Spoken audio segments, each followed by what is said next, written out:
Welcome back to the morning show here on Arise News. Joining us now to review some of the headlines of today's newspapers from around the world is Arise News analyst Emmanuel Efeni, the great Malabite. Yes. Good morning. Good morning, Ruben.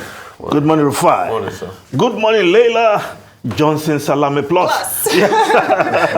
Yes. Let's start the review with this day, Nigeria's newspaper of record. Yes, the special report. This day special report, usually authoritative. Yes, politicians, they may argue.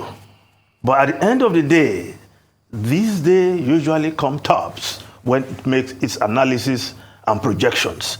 And with 177 days to presidential poll race, still too close to call, this day defines path to victory for Atiku, Tinubu, Obi. Of course, these are the clear front runners, and I'm sure many politicians will not argue with that. Now, Atiku, what are the hurdles on this pathway? Because we have very limited time. Yes, unless Atiku puts the PDP house in order, because as we can see, and it seems to be getting messier by the day. Even you can see the story above the special report. Are you, those calling for my sacking, are children? Why chairman's exit won't solve alleged marginalization as party constitution mandates northern takeover. PDP National Working Committee in marathon meeting over neck national issues. Oton speaks on relationship with Wike, says he's a good friend. Now, how does that affect the chances of Atiku in the South, where Wike, of course, is the governor of Rivers State? If this messy situation continue to escalate, what does it mean for a stronghold of the PDP, the South? Because on a good day, there will be no chance for the APC in the South. Is it Edo, where the Edo people still remember Tinubu and they told him Edo not be Lagos, and they are waiting? Or is it Delta, where the running mate of Atiku Abubakar, Ifeanyi Okowa, Senator Ifeanyi Okowa, Dr. Ifeanyi Okowa, of course, has so many accolades on his cap? Or is it Bayelsa? Or is it Cross River, where Ben Ayade, who is now a member of the PDP, could not even hold the structure of the PDP, and he had to seek solace elsewhere? The big boys in Cross River State, Lieli Moke and co, they have taken charge. Or is it Akwa Ibom, where Udom, cool, calm as cucumber, is firmly in charge? Of course. So River State is where perhaps all the noise is coming from. But does Wike really hold the votes of Rivers people in his palm, where he has a magic wand? That itself left to be seen. But, of course, the optics that the PDP cannot put his house in order, because first, Atiku, you want to be president of Nigeria, put the PDP house in order. At one point, we expect Atiku to either say, well, are you step down, or he calls the bluff of Wike and the party moves on. So South, perhaps secured for Atiku. Yes, the Northwest issue, those who believe that APC always control the Northwest, President or then candidate Muhammadu Buhari is no longer on the ballot, because he was the one who had that cult followership. But of course, the people in that zone know better now, with insecurity that has taken a toll on the lives and livelihoods of the people of the Northwest. And of course, many of those big political hitters in Sokoto, where our last guest comes from, that state is still a PDP state under Aminu Tambuwal, with Bafarawa teaming up with Tambuwal. Will Wamako be able to scratch the surface and turn the tide for APC? Not necessarily. In Kebbi, clearly they will not admit it, but there is, of course, the issue of some of the big hitters also looking the Atiku direction. Clearly, the APC not going to be as strong as it used to be when candidate Buhari was running in the Northwest. So, who will harvest that? Of course, Atiku Abubakar likely to harvest that because, of course, for those who think ethnic politics is gone for good, I think that would be an illusion in Nigerian politics. His kids and kin in the Northwest will come to his support when it matters. Of course, the Northeast, with the running mate of Asiwaju Bola Ahmed Tinubu coming from that direction, Kanuri, of course, you expect that Borno and Yobe State will go the APC way. And it has always been so. The PDP has never done well in Borno and Yobe State in this democratic dispensation. Always gone either the APP and, of course, the successor parties, in this case, the APC. But the Southwest, which is the stronghold of Asiwaju Bola Ahmed Tinubu, yes. Tiwa, yes.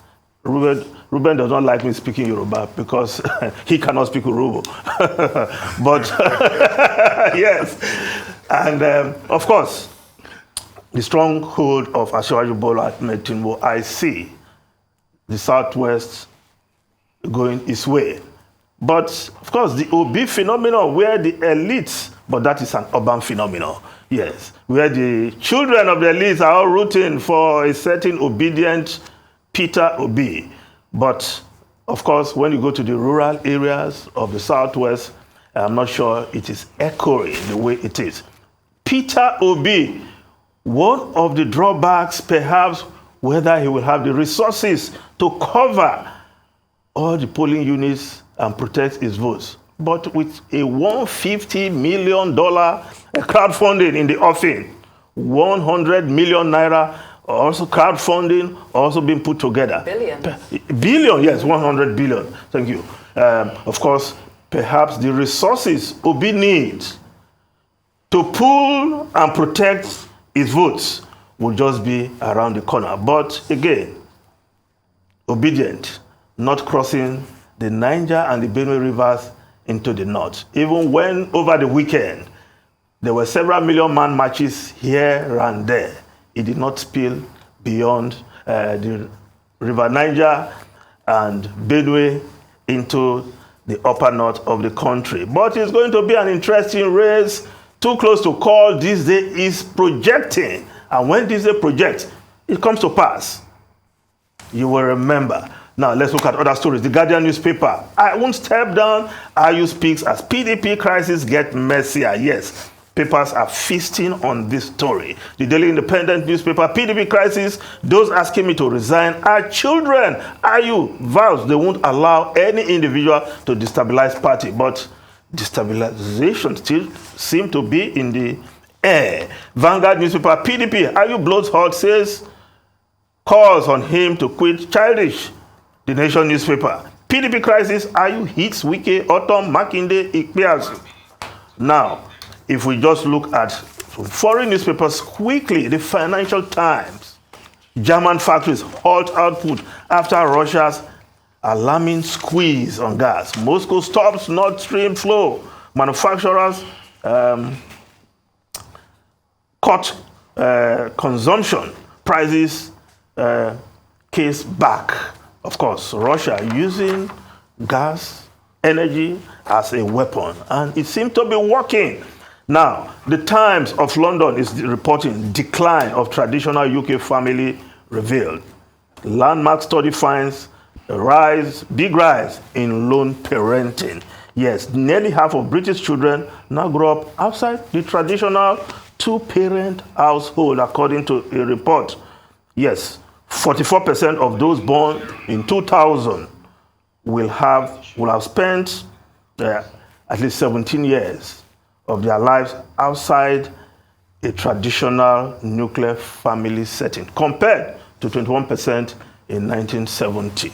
What is happening in the UK? Robert Rufai. Well, I guess it's not just in the UK. This report was commissioned by, originally by Kemi Badenoch when she was a minister. Yes. And the result is now being released now under the Children's Commissioner for England. Yes, the Rachel de Souza. Yeah, and, you know, I guess it's not just in the UK that you have many one-parent households. Some people attributed this to economic crisis. Some attribute it to other things. And even here in Nigeria, if you were to conduct a study, you will find that there are many single-parent households grappling with a move away from the traditional setting of where parents can bond with their children, they live under the same roof. You know, it's a sociological phenomenon. But what is important in this report that has just come out in the UK is a recommendation by Dame Rachel that, look, the next Prime Minister of the United Kingdom must put the family at the center of a public policy, which I think it's a point that will resonate with a lot of people, particularly with Rotarians, who always tell you that the family is the most basic unit of a society. So it's a general sociological crisis. But what is even more disturbing is the report, you know, also coming out from the UK that many children may die as a result of... I think the Guardian of UK has that story. Because, you just put it because of the winter of discontent, you know, that the UK will be facing as a result of rise in energy prices and families not being able to warm, you know, their homes. But, you know, this is what happens, you know, across Europe also. And 3 million families under threat, children under threat, and more people fall into the poverty trap. It's an indication of the crisis that we all face, not just in the UK, but elsewhere. But a lot of hope for the next Prime Minister of UK. Absolutely. Yes, well, Liz Truss is saying she's even going to look at smart motorways and remove speed limits. I don't know whether a Prime Minister can do everything. How motorways will constitute a priority. Anyway, thank you very much, Emmanuel Efeni. Thanks, Mr. Efeni.